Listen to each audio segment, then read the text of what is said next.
Hi everyone, welcome to JUENFO Kitchen where we just enjoy food. So let's enjoy some sea moss gel.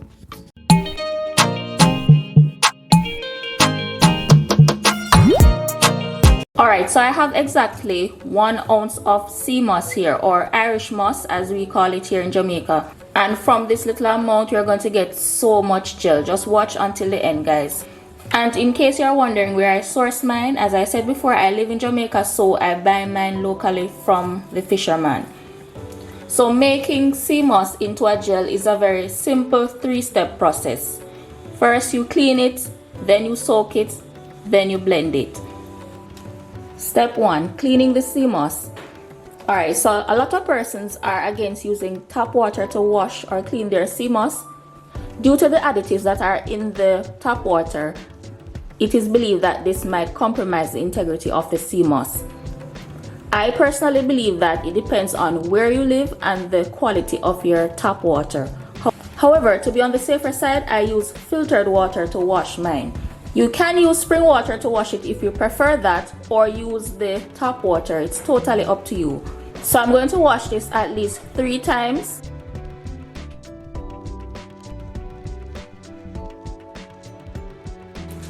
And you want to pull it apart gently in order to loosen up any debris that's trapped in between. And already it's starting to swell up from the rehydration. If you're concerned with any fishy smell or taste, you can use some lime or lemon to soak and rinse it. This literally has no taste in my opinion, so I'm just going to use plain water to clean it. And make sure you wash your sea moss thoroughly, guys. You want to remove all the sand and debris that's trapped in between. So this is our water from the first wash, and this is the debris that I have removed thus far.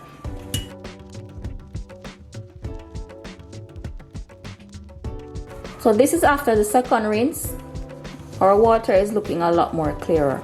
Our sea moss is now nice and clean. I rinsed it a total of 4 times. And as you can see, it has already doubled in size. So now it's time for step 2, which is to soak it. Now some people boil their sea moss, but I personally prefer to keep the sea moss at a temperature that is similar to the natural environment that it grew in. So I'm going to be using some spring water, which is naturally alkaline, to soak it. And you'll need just enough to cover it.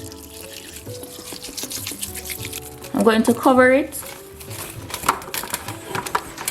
and then place it in my fridge to soak for at least 4 hours. So it's recommended to soak your sea moss from anywhere between 12 to 48 hours. However, with my experience, 4 hours is long enough. So I recommend anywhere from 4 to 12 hours. Alright, so it's not quite 4 hours yet. Probably about 2.5, but I'm a little bit pressed for time, so I'm going to move on to step 3, which is to blend. So just before I blend, I just want to show you a side-by-side comparison of what the sea moss looks like wet versus dry.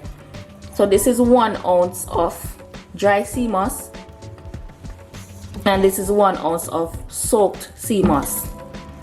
As you can see, guys, it has more than doubled in size. If you have soaked yours with lime or lemon, I suggest you give it a final rinse.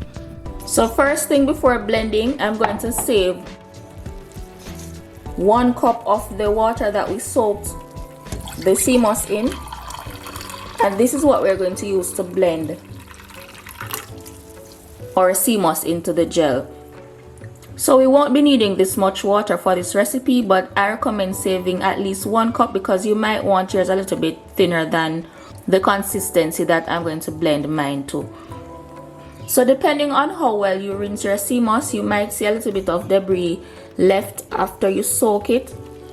But you can still save this water to water your plants and stuff like that. It has a lot of nutrients from the sea moss. So right before you blend, use a pair of scissors to cut up the strands a bit. This makes your sea moss easier to blend and you don't risk damaging your blender. You definitely need a good blender to make your gel. You don't want the texture of your gel to be lumpy. And try not to overcrowd your blender either. So I'm going to be doing this in 2 batches. I'm going to add about 1/4 cup of the water that I reserved. And then blend until smooth. Blend for a minute, and this is the consistency you want to achieve. Nice and smooth, similar to porridge or applesauce. And then finally, add to a glass jar. And then cover and store in your fridge. I'd say 4 weeks max in the fridge and about 3 months in your freezer. As you can see, I was almost able to fill this 16-ounce jar. If I had allowed my sea moss to soak for the 12 hours max, it would have been exactly 16 ounces. So 1 ounce of sea moss soaked for 12 hours and then blended with 1/2 cup of water should give you a 16-ounce jar of sea moss gel. I made some earlier this week and I wanted to show you how it forms into a gel after it has been on the fridge.